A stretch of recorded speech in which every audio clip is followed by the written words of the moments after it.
Welcome to you all to the Conscious Leadership Roundtable with LeadHERship Global. It's lovely to see some of you again and some I haven't seen yet. I invite you to go on camera and if you would like to, off mute to say hello. And of course, it's always lovely to be here with Dixie. And I'm always happy to be here. So hello to all of you. Yes, indeed. Good to see you all. So to begin with, I'd like to thank you for spending your time with us today, bringing your presence to our gathering, and I'd like to invite you to share about yourself in the chat, where you are residing, and what you do perhaps, and how we can best connect with you. For those who don't know me, I'm Lisa Steindorf, your co-facilitator, and I'm honored to be joining you today from the ancestral and unceded lands of the Multnomah, Kalapuya, and Clackamas Nations, also colonially known as Portland, Oregon. And for those who don't know me, I'm an executive coach with the Forbes Coaches Council, a mediator. I do corporate trainings in communication and crisis management, and I am a committed mother of 2 vibrant young adults. So that's me, and I'm very glad to be here today with Dixie Gillespie, one of my truly revered and appreciated colleagues. So Dixie, would you please go ahead and introduce yourself as well? Certainly. It's just so wonderful to see so many of you coming back and so many of you showing up. It's a fabulous conversation every time, and we need all of you to create it. So as Lisa said, I'm Dixie. Probably not very many Dixies in circulation out there. So Dixie's tough enough without tackling Gillespie, but it's Gillespie is the last name. I've been working with teams and businesses for about 30 years in coaching and consulting, but my true love is really activating and actualizing human potential. So I come into this conversation from the standpoint of every human is just a walking miracle filled with potential, and that our role as leaders is to activate that and help them actualize that potential in their work, primarily as business leaders, but really doesn't that lead to them actualizing it in their life as well. So that's where I come from physically, geographically. I'm coming to you from St. Louis, Missouri, not very far from that gorgeous Mississippi River, and of course the Arch. So that's where I am. Yeah. Thanks, Dixie. And I'd like to share one of the reasons I think that we were asked to facilitate this roundtable together is Dixie and I have a very aligned almost worldview, of way of being in the world, of recognizing the beauty and the goodness in individuals and supporting leaders to recognize that in themselves and to lead from that place in themselves. And so our roundtable is all about that, is recognizing your excellence and recognizing it also in others. So on behalf of LeadHERship Global, welcome to the Conscious Leadership Roundtable, and you'll be receiving support from other influential and highly connected business leaders such as yourself, and you'll have the opportunity to explore, develop strategies, pursue your purpose, and increase your success. So if you want to learn more about LeadHERship Global, please do reach out. Linda Fisk, who's not with us today, but she is the CEO of LeadHERship Global, and we can put a link in the chat box at the end of the session that you can then find out more about LeadHERship Global if you're not already a member. So our LeadHERship Global's Conscious Leadership Roundtable offers monthly immersive sessions that include teaching and coaching and also group discussions. So we'll be going also into smaller chat rooms or breakout rooms, if you will. And those are devoted to really deepening and expanding your leadership presence and ability. So you'll have the chance to speak in smaller groups one-on-one and dig into what you bring to the table individually, as well as our larger conversations.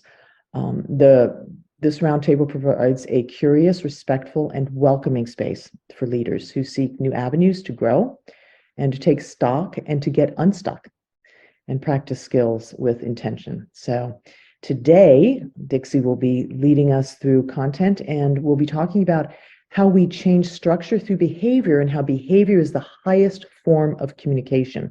So I'm super excited about that because I'm kind of a communication, I don't want to say fanatic, but I'm certainly excited about it and how we use it. So before we dive in, and during every discussion, we like to consider the positive things that impact our lives and accelerate our success. and create a safe space for dialogue and collaboration by reminding ourselves of our guiding principles and the LeadHERship credo. So during this time together, we encourage you to cultivate authentic relationships with women around you. And there are often also men here, so they are welcome as well. Because together we rise, right? To act with courage to pursue your purpose, dedicate yourself fully to the path you choose and the outcomes you desire. Be curious and open your mind to be a lifetime learner, and to celebrate each other to build meaningful memories and share the love. So those are some of the points that we have as the LeadHERship credo. And I was looking up, Dixie, for our points that we have for our agreements, and I'm not finding them. Would you jump in and share those for me? Yeah, let me, when I restarted my computer, my Word document didn't open again. So so I will have to find them as well. We had a little internet issue coming in, y'all. So I'll warn you, we may be trading things back and forth as I navigate some internet problems that they tell me is at the hub where everything connects. So not something that I can apparently do anything about. Okay. So you just here we go. I don't know what happened to my document. My apologies, ladies. Yeah. I think actually let me invite you all to do this. In the chat box, why don't you please write, and especially those who have been here before, what agreements would you have for a roundtable where you are sharing information, where you're taking a deep dive, and you want to have space of safety and really a dynamic exploration? What agreements would you ask for the people in the group as well as from yourself? Why don't you just type a sentence or two in the chat box? What agreements would you ask for in that group? That is a beautiful question, because you and I formulated that, and that was before we had people to give us feedback. Now we have people to give us feedback. So yeah, open-mindedness, transparency, non-judgment. Beautiful. Amy, I love it. In fact, Lisa did such a beautiful session with us on non-judgment and communication, and it's just fantastic. So that's certainly high value for us as well. Anyone else want to share what agreements would you want here? So several of you have been on. You've heard our agreements. Confidential and positive, no judgment, criticism. Beautiful. Elena, I love this. Keeping people in value. It's pretty high on my list too. Yeah. I think they're doing a better job than we did. Well, I love it. Authenticity, integrity. Beautiful. Yeah. Well, I think that you've hit most of the ones that we have. So I am going to share. I did find the list that we came up with. So it's very similar. Practicing noticing, awareness of the space between. So really listening with that awareness. Practice conscious choice of what you get to share and what you maybe don't want to share, or how you want to share it. Practice listening before responding. Respect time sharing.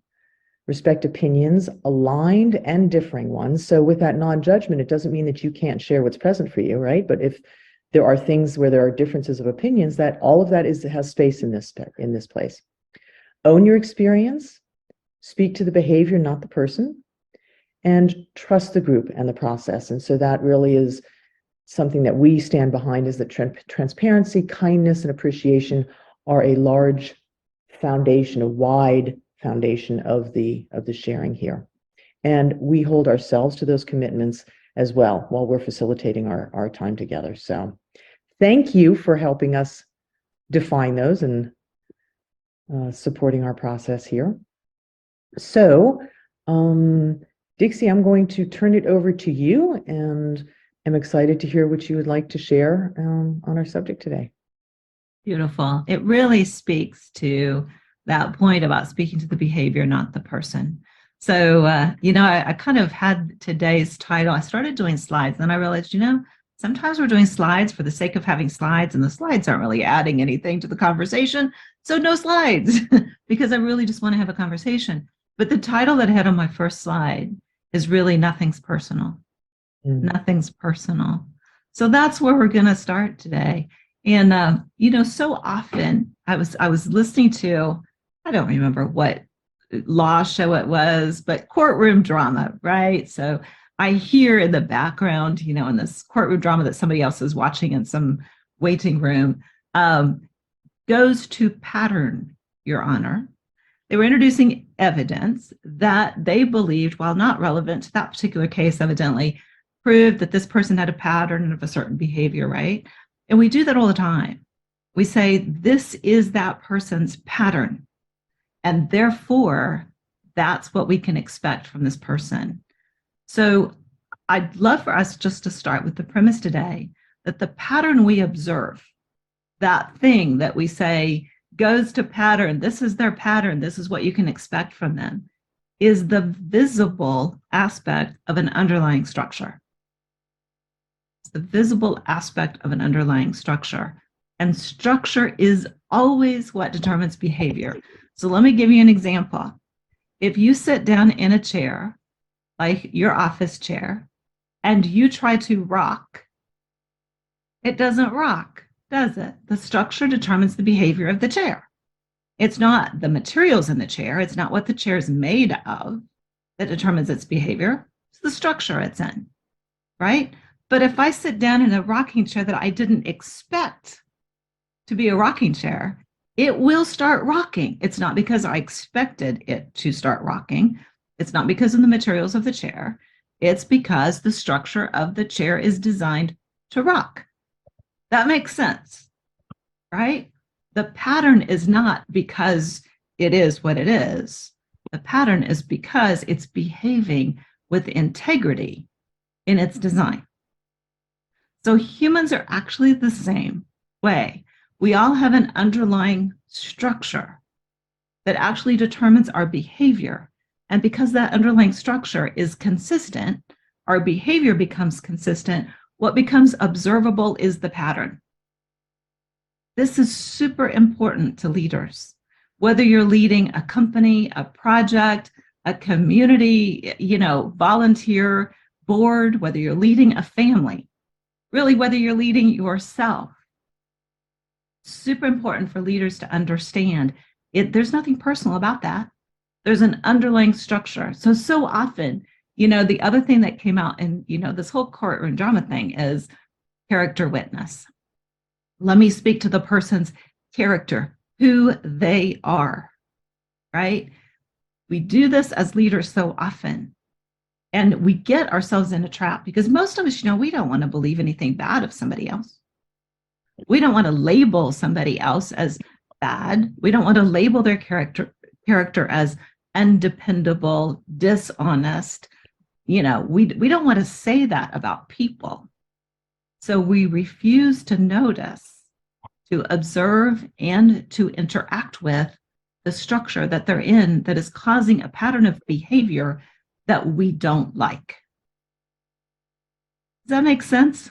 So that's where we're going to start our discussion today, because so often when as leaders, we get in this whole thing of, I don't want to call this person out on a certain behavior because I just don't think that's who they really are. So now what do I do? If I'm trying to lead the person according to it's their personality, it's their character, it's just who they are, I've painted myself into a leadership corner because I need to correct the behavior, but I can't correct the behavior by treating it as though it's personal, it's that person. The whole thing of when somebody shows you who they are, believe them. We hear that over and over. People aren't showing you who they are.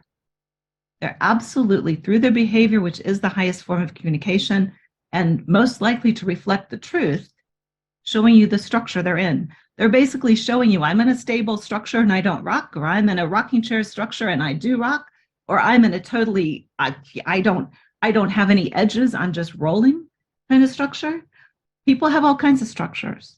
You see some people in a structure kind of like a bowling ball. Once they have momentum, they're going to go. There's nothing you can do about it.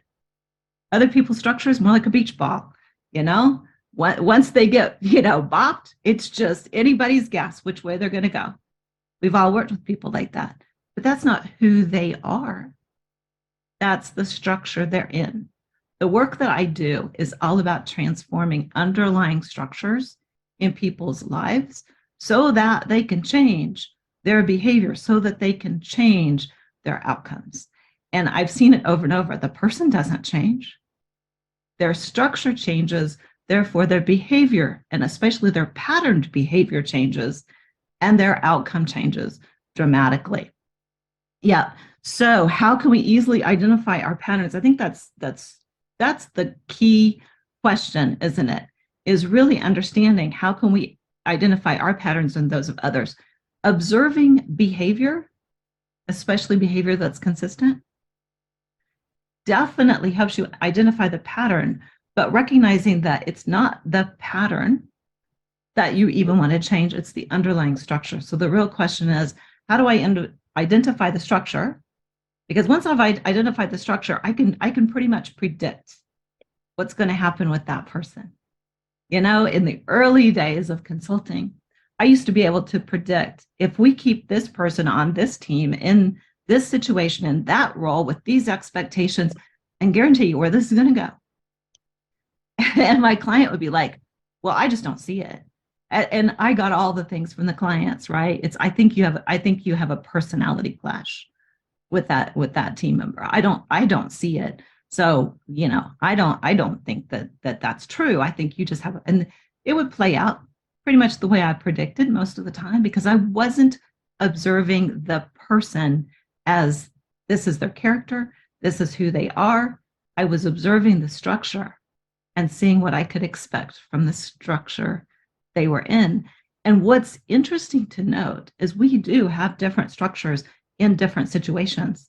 The person who has one structure as an employee might have a completely different structure in a volunteer situation, right? So let's talk first about what structure really is. When we're talking about a person, it's obvious what it is when we're talking about a chair. What is structure when we're talking about a chair is obviously what's the shape it is in, right? But what is it when it comes to a person? So think about structure. Structure is basically one or, it's two or more things working together. So they're in relationship in a structure, right? So the structure of a chair, for instance, is usually made up of 3 or more legs. 2 just doesn't get it. So let's say 3 or more legs.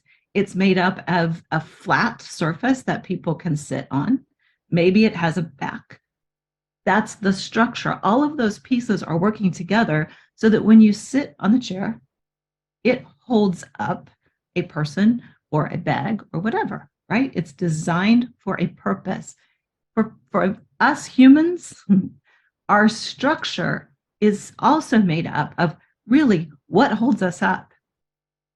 What holds us up? Deeply held beliefs that we're actually creating out of. So, we might have beliefs, like we have an underlying belief. You can have an underlying belief that gravity doesn't exist, but you're not creating out of that. Because I don't see any of you jumping out of, a 20th story window going, I don't believe in gravity, so it doesn't affect me, right? When somebody has a belief, however, that is determining their behavior, they're creating out of it, they're acting as if that belief is true, it becomes part of their structure, right? Who they think they are, their identity, becomes their structure. This then becomes how they behave. So let's take, for instance, somebody who in their structure has a belief system that says, if I don't take care of myself, nobody will. Nobody will. And they have an identity structure that says, maybe I really don't deserve to be taken care of. This is a person whose pattern and behavior is almost always going to be, they're going to appear to be self-serving. They're going to appear to, in fact, be fiercely defensive of their self-serving behavior. Is that because their character is they only care about themselves? Is that because their character is they actually believe that only caring about themselves is right and good? Or is it simply because in their belief structure and their identity structure, they believe if they don't look after themselves and advocate for themselves and stand up for themselves, that nobody will. They will always get the short end of the stick. They will always get screwed over if they don't stand up for themselves. And since that is often in conflict with their idea of good behavior, and they've probably been criticized and punished for that behavior, they're also hugely defensive of that behavior. So I want you to think about how that shows up and how we might judge that if we were judging their character. If you saw that behavior in somebody that you worked with, somebody that you worked for, somebody who worked for you, or somebody that you were doing business with, a client, what would you assume about their character? We start assuming that person's just in it for what they can get out of it. That person's always going to try to get the best deal possible, and they don't care who gets hurt. That's probably what we're going to think, right? Anybody want to share in chat anything else that, and I know we've all seen, yeah, they will be often a lone wolf, or they will be the bully. Quite often we see that structure showing up as a bully, and they're hurting others and surrounded by people who are actually supporting them. So yeah, it can show up as a lone wolf. It can also show up as bully behavior. Dixie, I've got a great example I can share if I may. Absolutely. So I was on the phone the other day with TurboTax, who made a mistake with my taxes, and they actually made a mistake to my advantage. The problem was it was still a mistake, and I don't want to have a problem with the IRS. So I called them, and I was brought up in a very authoritative and violent home. So my father, ruled with an iron fist. And so I get on the phone with the person on the other end, and he was an older male who was going to tell me how it was.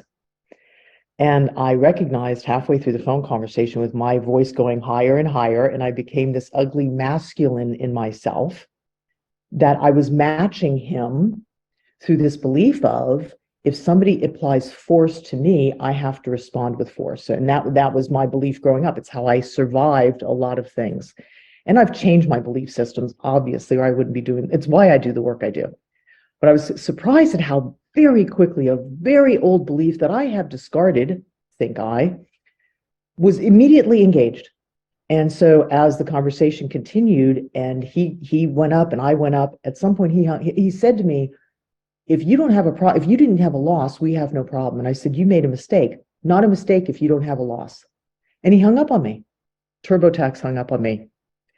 So I sat there for a moment. I was like, okay, so what situation did I just create for myself? And what beliefs were in play that had me create that situation through my behavior? And when I got clear on that, I was like, wow, I can just be at total ease and just there's a mistake. There's no fault, there's no judgment. I simply want to get it rectified. I called him back. I got another person, and it went to my advantage. They ended up actually reimbursing me because it was about satisfaction and their accuracy, which it wasn't. So that, for me, and what you're speaking about, those structures and how our belief systems absolutely drive our behaviors. It was interesting for me to identify that a belief that I was very sure was already, completely eradicated forever and ever, amen, wasn't. It's so true that the underlying structure, we can do a lot of this, the inner work and transformation. But if the underlying structure doesn't change, our behavior in those situations where we're put in, into an old dynamic, we revert to the old structure because that's the dynamic. And often when we're talking about triggers, it's somebody else's structure that triggers an old structure of response. And all of a sudden we're acting what we would say is out of character. That's not in character for Lisa. You all know that's not who she is. But that was an old structural pattern that showed up because it was ingrained, right? So when we think about that, I'm so glad Amy brought up, I wondered if anybody was going to bring this up. It's become quite the buzzword, hasn't it? That person's just narcissistic. We're very quick to say that all kinds of behavioral patterns go to a narcissistic personality disorder, or at least tendency. This was narcissistic behavior. What I see over and over is what is often quickly labeled as narcissistic behavior is not actually rooted in the need for perfectionism. Quite often, it's rooted in the need not to be blamed. I don't need to be perfect. I just need not to be blamed, because every time I get blamed, everybody else gets rewarded. I get that short end of the stick, right? I have to advocate for myself or I will get blamed. I have to advocate for myself or I will be the one person who doesn't get the piece of cake. I have to, right? And that can definitely show up bully behavior, narcissistic behavior, but that's not the underlying structure that's creating it. Here's what I want all of us to be thinking about and discussing today. It's how many times we're quick to label the person instead of coaching or leading the structure. And as soon as we've labeled the person, that's who they become to us. You know, just as unconsciously, Lisa, that was a fabulous example. Just as unconsciously, Lisa's old structure has a label for that dude. Like she knows exactly what she's dealing with because she's got a label for people who talk to women that way. And she's also got a definition for how the woman has to respond if she doesn't want to be walked on, taken advantage of, you know, written off as just another silly historical female. I'm kind of making some projections, but I doubt I'm very far off the mark. Yeah, because we all know how that feels, right? But if we look at it as, what structure is this person operating out of? Quite often, then we see the pattern of behavior in a completely different light. We're able to speak to the structure that is creating that pattern because the pattern is observable and therefore tells us what the underlying structure is likely to be, right? And then we interact with the structure. We hold the person as, you know, the walking miracle that they are, the full potentiality of, you know, perfect human, but we're interacting with a structure. This is one of the things that when I had to let people go, hardest thing in the world for all of us, isn't it? That day that you have to tell somebody, we can't keep you employed anymore, right? What made it so much clearer was recognizing that this person right now is not in a structure where they can contribute to the team. It has nothing to do with whether or not they're a good person, a smart person, a capable person. Right now, they're not in a structure where they can contribute to the team. And then I could even give them a little coaching about where they might be able to make contributions. Quite often, it actually allowed me to move someone out of a structure where they were not highly functioning and into a different role or a different structure with a different manager, whatever it was, where they were functioning at a higher level. Because I'm not looking at the person. I'm not judging their character. I'm not saying I expect this because you're this kind of person. I'm saying this is the structure that I observe through this repeated behavior that shows up as a pattern. So I can predict now how that structure is going to interact with another structure, right? So take, for instance, the structure, something round, and say you put that something round on a flat surface, the behavior shows up very differently than if you put that structure on a surface that has a decline, right? If you put a round object on a flat surface, they're relatively stable. If you put them on something that has a decline, they're not. I've seen so many times that the person who responds, their structure responds, for instance, to a lot of structure. The structure they're in likes predictability, not the person's preference necessarily. The structure they're in feels safer, for instance, when there's a lot of predictability. If I put them in a team that's the situation in the team, not the people are volatile, but that day-to-day expectations are extremely volatile, that person is going to be my problem. If I put them in a position where what is expected from day to day is relatively dependable, they will probably be the most dependable person on that team. I didn't change the person. I didn't, in this case, even change their structure. I saw where their structure is going to be of the highest contribution in the needs of the team. That makes sense.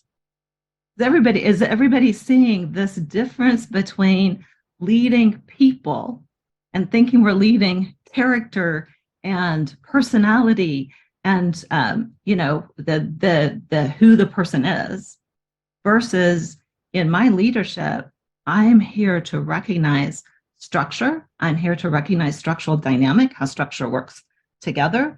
And I'm here to help people activate their potential and actualize it in the structure that is most beneficial to themselves and the team, right? So that's really what we want to have a discussion about today. I think we're about ready to do breakout rooms. So here's my suggestion, that we look at structures and just, I think, let's see, we've got Dixie, 11. May I make a request? I'm just curious if there are any questions in the room from the richness that you shared that maybe want to be shared in the large group before we go into the breakout rooms. I'm not so clear on how to define or understand a person's structure. Thank you, Amy. Okay. Beautiful. It's a great question. One, let me speak to definition. Actually, there are two things that will create a stuckness inevitably. One is when we define something as though it's static. As soon as we define it as static, we can't see it as anything else, and we have a stuckness with it. So I actually don't get into defining a person's structure, because it's not a static thing. That's the beautiful thing. We get into this, well, that person is this way and I can't change who a person is, so I need to fire this person or get rid of this person, right? If it's personal, and we know it's difficult to change people, then we get into, I can't change them, and we've defined the person this way, knowing we can't change them, we give up on them, right? Even if I define their structure, then I expect that structure in all dynamics. And that goes back to the example of a round object on a flat surface versus a round object on a decline. If I define their structure and think that's just static and I can predict their behavior in any situation, right? It's always about the structural dynamic, not just that person's structure. So I would encourage you not to worry about defining it so much as, and no worries about that, Monica. That message just came to me, but no worries at all. So here's the understanding part. The understanding a person's structure is to observe the behavioral patterns through the lens of understanding that for every behavior, there is a belief and an identity that says this behavior will get what I want. Understand that every behavior you observe was created to get something that person wants. I'll give you an example that I just come back to over and over and over. I was consulting actually in a dental clinic, and we had a very high functioning team. We had one person on the team that when she was having a high functioning day, she was amazing. She was amazing with patients. She could have 3 patients in 3 rooms, know exactly what was going on with every procedure when the doctor was due in. I mean, she was incredible. And then she'd have an off day. And it would start with maybe she'd drop something, right? Or, an instrument would get dropped and have to be, put in the autoclave, and she'd have to replace unwrap another instrument. And she would immediately start with, I don't know how you people put up with me. I'm such a klutz. I'm so incompetent. And here we go. And when I looked at it logically, I was like, what is with this self-talk? Like, I have a very high functional, intelligent person here who's suddenly like putting themselves down. Notice what happens when they exhibit that behavior. You'll often get a clue as to the underlying structure for the behavior. Because what immediately happened is, because she was so high functioning most of the time, team absolutely loved her. As soon as she started with that self-talk, everybody on the team was like, that's not true. You're amazing. We love you. It's just a small thing. It's no big deal. As soon as she started putting herself down, she got tons of reassurance and love. It just got heaped on. What was her true end result? It wasn't to put herself down. It was to be reassured and comforted. That was the rewarding response to her behavior. So when I saw that structure, I sat everybody down, including her, and I said, I want you to understand it is true. You are amazing. We do love having you on the team. Those mistakes that you make, they are small things. But when you need us to remind you of that, you're taking energy away from the patient. Just here's what really happens. She'd never seen it. They'd never seen it. So I said, with love, we're going to take away that crutch. I'm going to ask the team not to give you that, even though it is true and it will always be true. I'm going to ask the team not to give you that when you talk to yourself that way. Completely change the dynamic. Because we could, in our end of day meeting, as we wrapped up, we could say, we love the way you recovered from that whatever little things you did, and they were always small things. We love the way you recovered. We love that you didn't need us to remind you. We could give that positive reinforcement, but not in response to that behavioral pattern that was unhealthy, that reinforced a structure of belief and identity that if I'm actually doing something wrong, then there are consequences. If I'm not forgiven, loved, accepted, and reassured, then bad things happen, right? That was the underlying belief and identity structure. Does that help with answering that question? I see Amy nodding. Good. May I add one thing that connected to the like making that again another example, which was so great with what you just shared with your colleague, coming back to the TurboTax, because it became clear as you were explaining, Dixie, is that the way that I explain it to clients is it's a construct of beliefs. So what you said so on point, that it's not static, because in every scenario, every life situation, we have a different collection or construct of beliefs in play.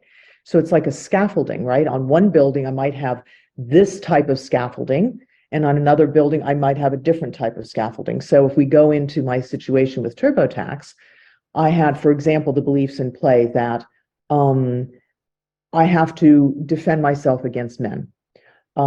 Finances are something I have to be very careful about because they're so important.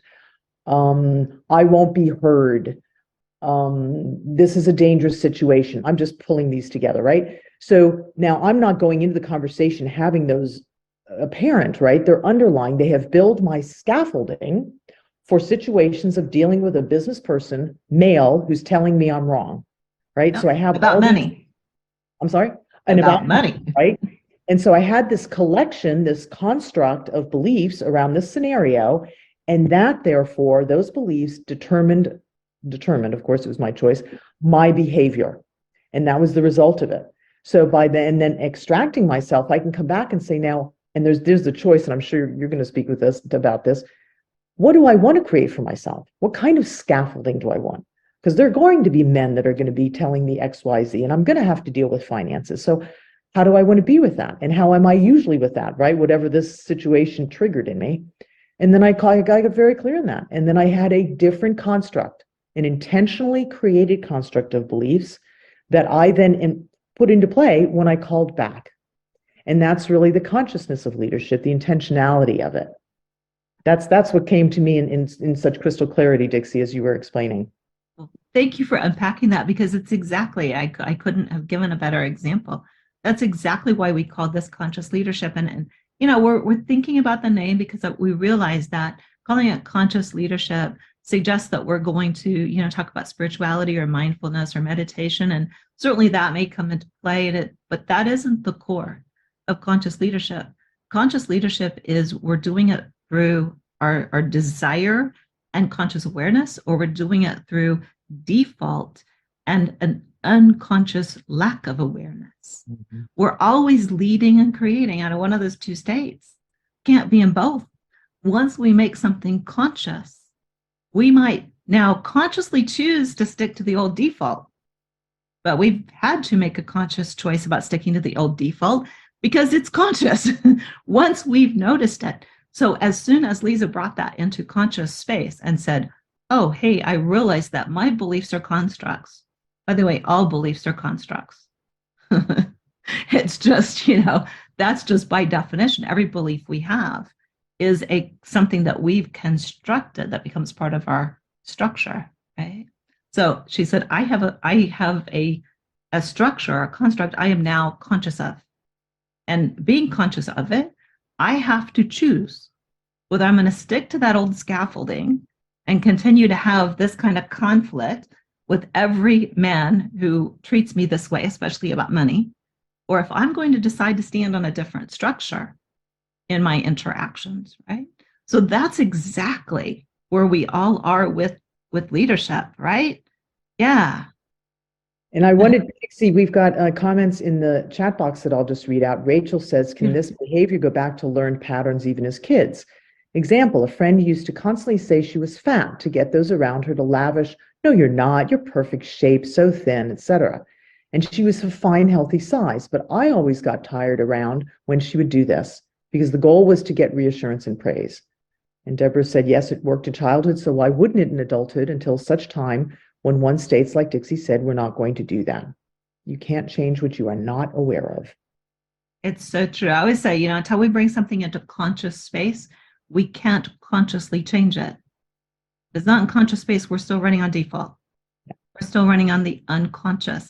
And that's what, when I say conscious leadership, I mean people who are making their leadership choices, behaviors, creating their own, structures out of a conscious awareness of their intention, of their desired end result, what they're here to create at the end of the day.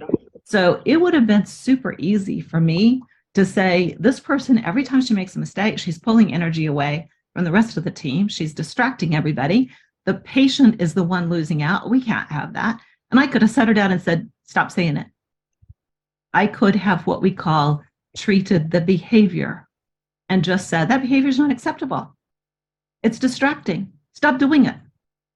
That's management and not great management at that. That's management. But for me, it always was going back to what's the underlying structure, because there was a belief and identity structure there that was being rewarded and reinforced with that behavior, which is why it became a pattern, right? Patterns don't happen when things happen once and they're not rewarded. Patterns happen when they happen, they're rewarded. They happen again, it's rewarded. About the third time that behavior gets rewarded, it starts to become an unconscious pattern. Of course it does, right? To Rachel's point, and Rachel, that is exactly the same structure. The let me talk myself down, negative self-talk. Let me tell you my underlying, not my underlying even belief maybe about my identity, my underlying fear about my identity. I'm so scared that I'm not really attractive, or I'm so scared that I'm not really capable. So let me just share this and be in that victim position in the good old drama triangle, right? Because as soon as I step into that victim role, I'm going to be surrounded by heroes that want to reassure me and tell me it's okay. And all the things I'm saying are a lie. And I don't have to be scared of that anymore because I've got people telling me it's not true. So it's absolutely what happens. Yeah. Are we ready for a breakout? I think we are, unless there are any other questions. We're going to put you in breakouts of 3 to 4 people, in groups of 3 to 4 people. You'll have about 15 minutes. And Dixie, would you like to give them their topic for the breakout session? Well, let me give you a suggestion for your discussion. And this isn't you have an assignment. There's no assignment. This is really for you to step into your own consciousness. But what I would love for each of you to do is to share a pattern that you've observed in yourself or someone else. If it shows up as, oh, I can see what the underlying structure was, like I can see the belief structure, the identity structure, the reward structure that created that pattern, and anything that you would like to do consciously to change it. So it might be something you're seeing in someone else. It might be a child. It might be an employee. It might be a coworker. It might be a boss. We have this thing called managing up or leading up, and great leaders are able to do that very well, regardless of hierarchy, right? So, or it could be something within yourself. Monica says she's got a lot of those. So whoever gets in the group with Monica, she's ready to go. I just would love for you to practice this conscious noticing of, I can observe a pattern of behavior. That is the highest form of communication. That always tells the truth, the pattern of behavior. It's not the truth about the person. It's the truth about the underlying structure. So what's the underlying structure, and what would I consciously like to create from it? Does that all make sense? Beautiful. And you have it, all right. You have it here in the chat box if you want to copy it, because I don't think it'll take it with you in the chat box. So maybe just make a copy. All right, then let's go ahead and we'll send you into your rooms. There you go. Here we are.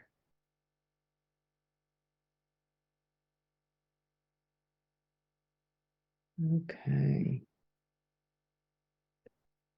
I'm going to pause the recording. Yeah. And if you want, Lisa, since the chat stays with us, what I usually do is copy that chat that you did and then do a broadcast to all. This is your time. There we go. To tell us what showed up for you in your breakout rooms, what showed up for you maybe that you didn't share in your breakout rooms, that's the lights just now going on, the aftermath of the breakout rooms. And you can raise your hand if you're more comfortable talking when you've been called on, or you can just unmute and share whatever works best for you. I'll jump in.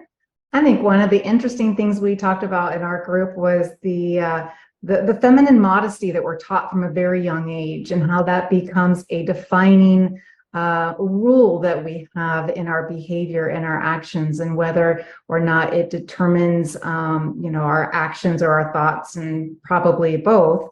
But often we are unaware of it until it's called out, but we learn to use a potential skill to a point of a weakness, where something that served us as a child no longer serves us today. And recognizing that and walking away from those behaviors is something that this conversation has brought to light. So thank you. Good.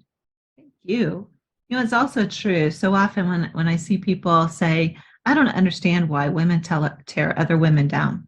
Like, this makes no sense. Shouldn't we all be here to support each other? And, why does this happen? Because those belief constructs or scaffoldings not only tell us what's expected of us, they're unconsciously informing what we think we should expect of other women. And then when we see women behaving outside of that model of humility and, the serving others and the models that we're raised to believe are expected, we see women operating outside of that, and we are unconsciously offended. How is it that I'm following these unconscious rules that I have and the structure that I was given? That person isn't, and they're being rewarded. That is not what I was taught would happen. I was taught I would be punished if I went outside of those rules, right? And so it's not that we're tearing other women down. Again, it's nothing personal. It's not about women. It's really about that challenge to our own structure that says that structure of expectation isn't absolute. And people can step outside of it if we're not conscious of it and not stepping outside of it ourselves. So true. Monica, you got your hand up. Hello again. Hi. Yeah, it's so often about, it's very often it's just about safety, what feels safe. and breaking that feminine role is unsafe, and we trigger other people when we break out of the mold. Very similar, like when I fired my boss the first time to start my own business, and I was on a walk with my mom, and she said, "Monica, Dad and we really don't understand what you're doing. All we ever wanted was to be safe." And they were terrified, right? And now I'm breaking the mold. I'm terrified, and they're watching me, and they are terrified, right? And so now the second time around that I fired a boss, I also posted a video on the whole thing about, I see a lot of female entrepreneurs saying, "Oh, you have to support your family member who has a business." You see these posts on social media, right? It takes nothing. You should support your friends and your family that have a business because you don't know how hard it is, right? And I made this video that about your family. It's actually not their job to love your business. It's their job to love you, but it's not their job to love your business. That's why you need a business family. And a few weeks went by, and then my mom, she's 76, she said, "Monica, that video, that video that you posted about your family and your business?" And I was like, "Yeah, thank you." And I was like, "Yeah," because it's hard on both. I think we need to understand it goes both ways. What triggers me triggers them. What triggers me as a woman breaking the mold triggers other women who would love to, but doesn't have the courage yet. It's not just one side. It's not just my pain. It's everyone's pain. Because we're all in a social structure together. We have our own structure. We have structural dynamics with the people that we are in relationship with and to, but we're all in a social structure, and it's thousands and thousands and thousands of years of layer and layer and layer and layer of structure. And so we're all operating out of that, not to mention the whole physical structure of, we all carry all the ancestral stuff and genetic memory and so on and so forth. So we all have an inherited family structure as well. But when we, especially in business leadership, when we understand everything through the lens of people are coming in with their own structure, their family structure, their life experience structure, and the centuries, really thousands of years of structure that has created their expectation, then we just realize it really isn't, nothing's personal. None of this is about me. None of it is about the other person. We're all behaving out of that structure, right? Exactly. Quantum entanglement. Exactly what we're talking about, Molly. Yeah. So, really with business leadership, a lot of times what I'm unpacking is where people see themselves in the social structure. And Monica just spoke to that so beautifully. One generation especially will see the social structure and expectations and safety margins very differently than someone else, because we all have that, that shared model. Anybody else want to share?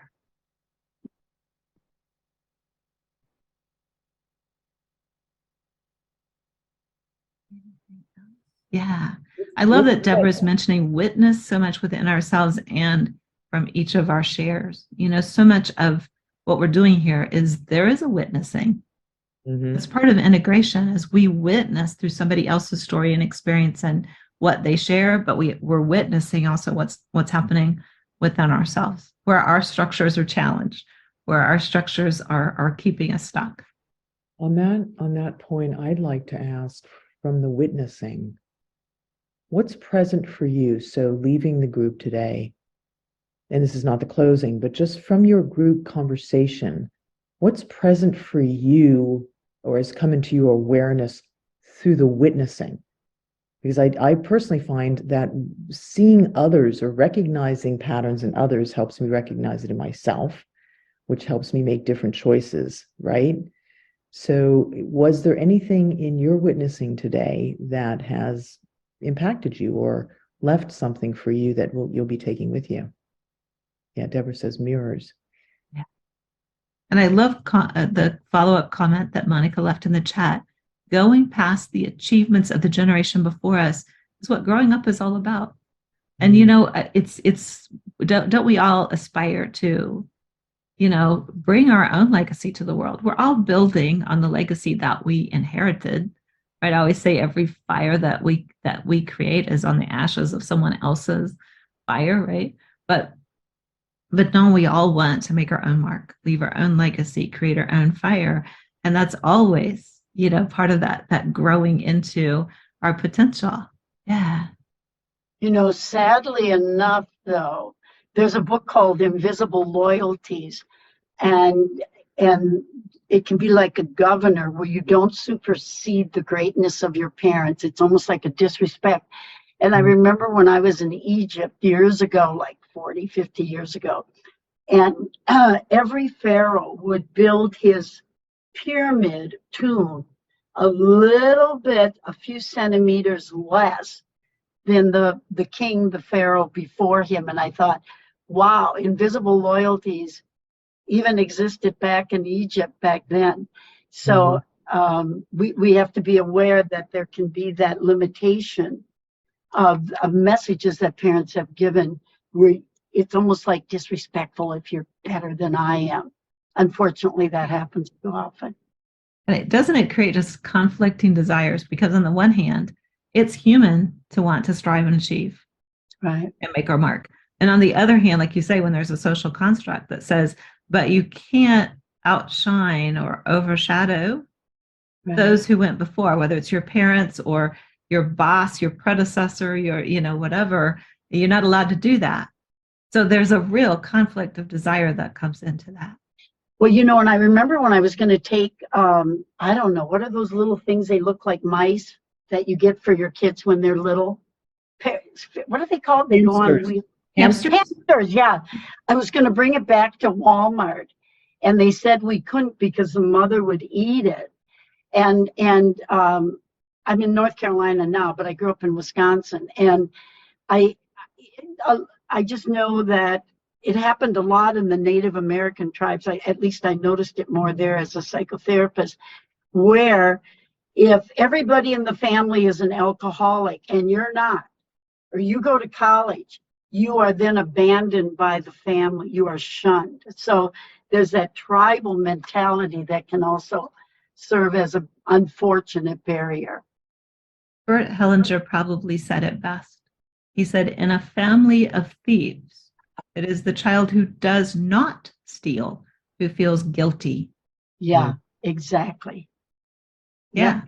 That's just structure. You know, that's why I don't hold structure to just be belief. And also it is identity and rules and definitions, because while those aren't beliefs, not even beliefs we can be conscious of, they're functionally part of our structure. If we have family rules that say in our family, nobody's a sucker. Nobody's a sucker. Nobody's allowed to just be kind for the sake of kindness because that's sucker behavior. If that's a family rule we're operating in, it's not even a belief. It's an understanding that that is how you have to be in order to belong to your family, right? It's just part of our structure. I love that, you know, Monica noted it's the other way around. Recognizing my own structure helps me see other people's structure with empathy. So much of this for me is about empathy, compassion. It's not about the person. I'm still able then to see everybody as that walking miracle of untapped potential. And to recognize that what I'm interacting with is a structure, it's a construct, and I have to honor that if that's the structure that's showing up, that's what I'm working with, you know? Yeah. I'd like to share a kind of a backward story on that very point, Dixie, as far as structure goes and legacy. So as I've shared that I grew up in violence, and for a long time after my father passed, I felt conflicted about speaking about my upbringing because he now was no longer here. Mhm. And so I really had to go into myself and become clear on what was it I was speaking to and about. And it's what you're calling structure. I come back to belief systems and constructs. And in a conversation with my father many years ago, I explained to him he had a very different worldview and large construct paradigm in which he operated. And I explained to him what mine was. And it is the belief that every human being has their foundation is goodness. And if the farther away we get from that knowing or remembering of that goodness, the easier it is to do things that are really painful and hurtful and horrendous to other people. So it's the remembering that brings us into alignment and allows us to do good. And his response to me was, I wish I had the courage to believe the way you do. Interestingly enough, though, after that, he changed his life. I think he was able to consider a different structure for himself, a different collection of beliefs that he could look not only at himself, because he was in Vietnam, right? He was a pilot, whatever he had to go through then. And so he could look through his world through a different construct of belief systems that allowed him to be differently in the world. So in my speaking about my father, my experiences with him when I do it today, and he was one of the closest people other than my children to my heart, I do so easily because I'm speaking about his beliefs and the behaviors that were born of his beliefs, not who he was as a human. And so it has given me the freedom to have full respect. And when I do give these talks, that's what I speak to very clearly, is that it wasn't who he was, it's what he believed and the construct he operated within. And interestingly enough, through that understanding of him, allowed him then to recognize it as merely a construct, right? So it's so very interesting how much powerful. our stories reflect each other. Yeah. Because, when the truth about winter, while it's written as allegorical fiction, is exactly that story. I also grew up with physical and sexual violence, and in much the same way, that recognition that everything that my father created in my life and his came out of a construct, a structure that, and that's what created it. It wasn't what was in his heart. And I really only got to know my father when he knew he was dying. He died of bone cancer when I was in my early 20s, and I was his caretaker. And for about a year and a half, not quite 2 years, I finally got to know who my father really wanted to be. Yeah. And the greatest tragedy in all of that, whether we're leading social change, whether we're leading behavioral change in a community, whether we're leading behavioral change in a work situation, a business, it all comes down to the same thing. If we are judging the behavior as the person, that behavior tells me who the person is. And we're defining the person by the behavior we observed, we are robbing them and ourselves of the potential of knowing who they really are, of seeing them start to act out of their heart, out of who they really are, and to create something in their life that is beneficial, that is that highest use of contribution of who they really are. It's so interesting. Lisa and I hadn't even shared all of the deepest truths about our fathers, but it sounds like for both of us, never would have gotten to know the men that our fathers really were had we held that construct as personal. If we had said, well, that's just who they are, they can never be different because that's who they are, we would have never really gotten to know the father that we had. And the beauty of that then is that liberated them also, right? So how we hold individuals, which comes back to leadership and every other relationship, how we hold individuals has a huge impact on how they hold themselves. Absolutely. To Deborah's point, when an adult calls a child a brat, it's the behavior, not the child, but it puts the label on them and they forever live the label. I see it so often, when somebody labels somebody as, the intellectual, or they label them as the athlete, or they label them as the pretty one, or they label them as, the comedian or the troublemaker or the whatever. I'm still dealing with that label when I have them in the workplace and they're 40, because they're still working out of that definition. That's why I said, I don't ever look to how do we define something? How do we define the structure? Because as soon as we define it, it's fixed, meaning it's fixed in place like concrete.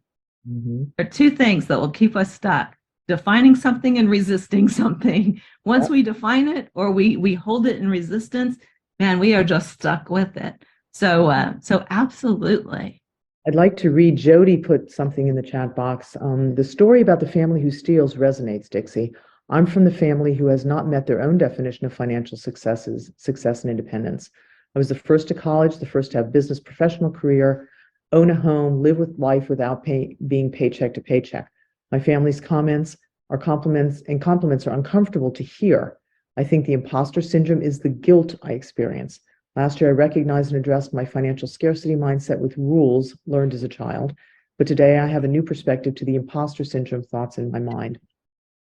Very, very well. So glad you shared that, Jody. Yeah. So often we look to the outside to say, why am I feeling this way? Who's making me feel this way?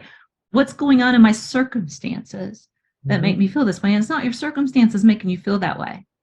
It's the structure, it's the belief constructs, it's the rules, the definitions that you grew up with, that what you're feeling, I think you've nailed it, is guilt, because I broke the rules of belonging to the family.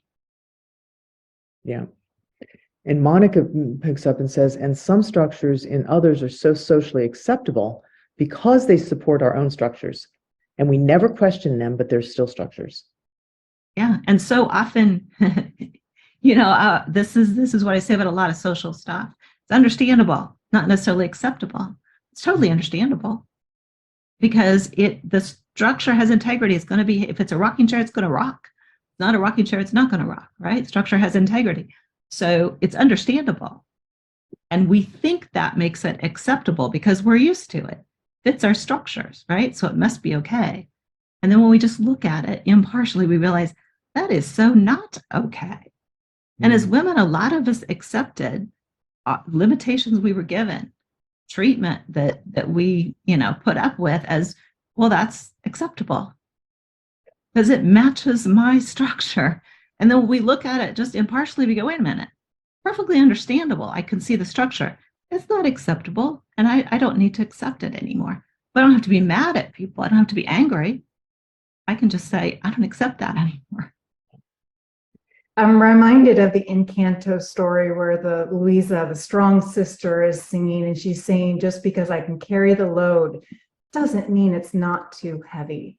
And I think that just calling out that awareness and giving ourselves the grace to Monica's point when we were talking about, we don't have to work hard to be successful. I mean, they're not the equivalent. They're not synonyms.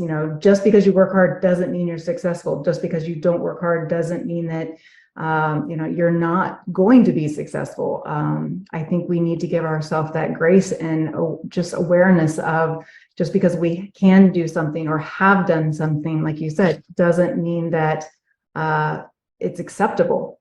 Yeah. All of you get to choose what you accept in your structure. And believe it or not, in the real structure of the world, we're down to our last 10 minutes. I was just going to say, we're there. So Dixie, time is a structure I can't mess with. Would you like to then share an idea, an invitation to the group as we go into our closing round? I would. And just first, I want to just tell you all how grateful I am for your contributions, because this is never intended for the two of us to teach and talk and, load you down with information and say, that's it.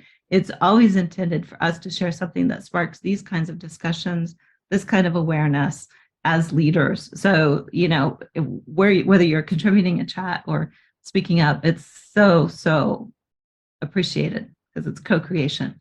What I'd love for each of you to do as an integration phase, I always feel like there's the intake, there's the information, right? And there's that consciousness that comes of that. Somebody shared information that brought something into conscious awareness. It helps me notice something, but integration means starting to notice it consistently. And as you notice, I always say, here's our superpower. It's notice, choose, change. Notice, choose, change, because once we've noticed, now we have to make a conscious choice.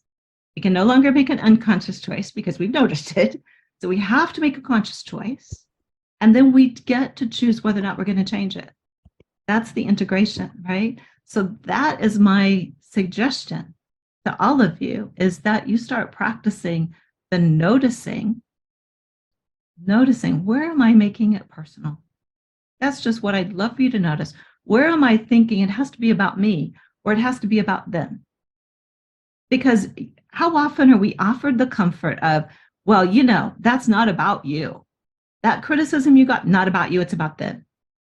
That behavior you saw, not about you, it's about them. So notice that even making it about the other person is still making it personal. So I just love for all of you to start noticing, where am I making things personal? Where am I saying that's just how that person is? That's just who they are, or that's just who I am. And, you know, I just have to accept that about myself, right? Exactly. It's like the breakup. It's not you, it's me. No, wait a minute. It's not about me, it's about you. Notice where you're doing that. And then if there's a conscious choice to be made, sometimes the conscious choice is to say, it's not personal and my decision is still the same. Quite often our conscious choice is to change our perspective, and the choice is still the same. But I'll tell you what happens. The emotion, the energy is not the same. It goes back to that point about empathy or compassion, you know, whether you prefer the Greek or the Latin, but it's that point where we can take the action that needs to be taken without investing the negative emotion and energy that it would have cost us in the past. So sometimes the conscious choice is the action I take is going to be the same, but I'm going to take it from a different perspective, a conscious perspective, noticing it's not personal, but I'm still not willing to be part of the structure. You know, to Lisa's story, it would be perfectly in a positive structure to kindly say to this person who will not listen to her, even though she happens to be the client, I am not able to receive the help that I need from the way that our interaction is going. I would just love it if you would assign me to a different rep. We did try that. And then you might be the one that hangs up, calls back, gets somebody different. Yeah. But that's a choice. But it doesn't involve, it frees up so much energy, right? It frees up so much of what drains us, because as soon as we have the negative energy and the negative emotion, what do we have to do? We have to justify it. And as soon as we have to justify how we feel because it's negative, guess what? We make ourselves feel even worse. And there goes the energy spiral right down the drain, right? So that's the choice I'm going to offer you. Notice, bring it into conscious space. I'm making it personal. Make a conscious choice to make it not personal, and then take action from there. So that's the change. If I'm making it personal, I can choose to not make it personal. Still probably take sometimes the same action, right? But in a different energy and emotion. So that's my offer to each of you. I'm putting that in the chat box, right? So where am I making things personal? Make a conscious choice to make a change, make it non-personal, and then make a change. And I'm also going to put in the chat box the information for LeadHERship Global, and also for for the Conscious Leadership Roundtable and other events that you can find. Nice. Thank you. And then perhaps in a closing round, if you would like to either unmute yourselves or share in the chat box 2 words or 1 sentence of, where you are now, leaving this really rich conversation today. And Dixie, thank you so much. It's always such a gift to learn from you, to walk with you, and to be inspired by you. Thank you. Truly. It's so mutual. And yes, I also would love it if you would share in chat or unmute any shift that you've experienced. Just what's shifted for you? Maybe, your state of emotion or energy, maybe your perspective, anything that you can see. Yeah, this has been a shift. We always like to witness that.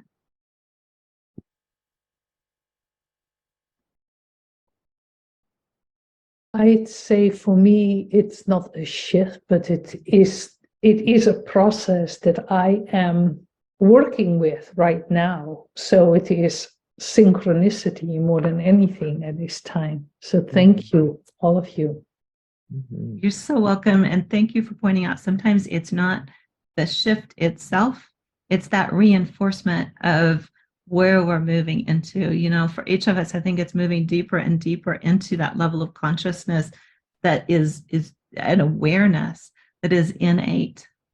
You know, rather than having to tell myself to notice, that it becomes innate to just notice. And when you're moving into that, all the reinforcement and the you know, other people's perspectives just adds to the story that helps us to get to that level. So thank you for bringing up, it's not always a shift.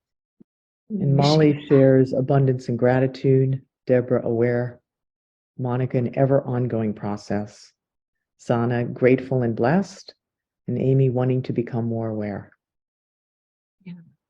Beautiful. And Molly, I saw you on screen briefly. Were you wanting to share something, dear? No, No. just happened to come unmuted. Oh, I did. Yeah. Well, then we look forward to having you then, second Tuesday of July, 4 p.m. Central, 1 p.m. Pacific. 3 p.m. Central. 3 p.m. Central. Sorry, it is only 2 Yeah. hours. 3 p.m. Time Central. conversions. Yeah. Yeah. The only reason I'm sure it's 3 p.m. Central is I happen to be in Central Time, and it's on my schedule for 3 I know o'clock. you are. So hopefully There we'll we see go. you next month. And I can't believe we're at time, but we are at time. So much gratitude to all of you. We'll see you next month. Be well. Bye. Till soon. Bye.